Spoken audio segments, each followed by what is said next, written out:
زن و فرزند مصرف نمیکند، برای تعلیم و تربیت فرزندانش مصرف نمیکند، درآمد دارد، سرمایه دارد، تلاش میکند، پولی به دست میآورد برای خود، برای فامیلت، برای فرزندانت. در درس تعلیم فرزند مصرفش بکن، هیچگاه از این پشیمان نخواهد شد و این حق است و اسلام عزیز این حق برای خودت داده است.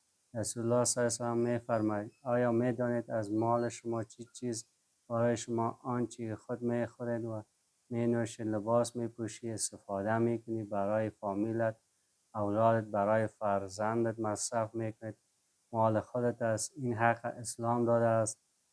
تو حق داری از سرمایت بهترین کالا را بپوشی، بهترین غذا بخوری و بهترین موتر زیر پایت باشد، بهترین خانه داشته باشید، از آنچه که خودت زحمت بکشیده، از مسیر حلال به دست آوردی، پول اختیار تو قرار گرفته و مسیر حلال خیلی از ماها متاسفانه نمیداند. بخیل به مو کسی میگوید پول دارد اما برای خود مصرف نمیکنه، برای فرزندش مصرف، برای تعلیم و تربیت فرزندانش مصرف نمیکنه. و همون لحاظ بخیل در اسلام بعد گفته شده.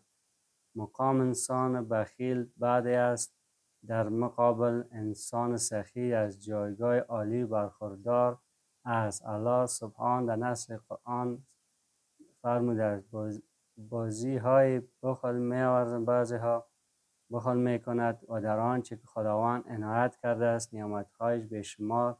بعض علما میگوید نانت نصب کن بر خود و نصفش در تربیت تعلیم فرزندان مصرف کنید.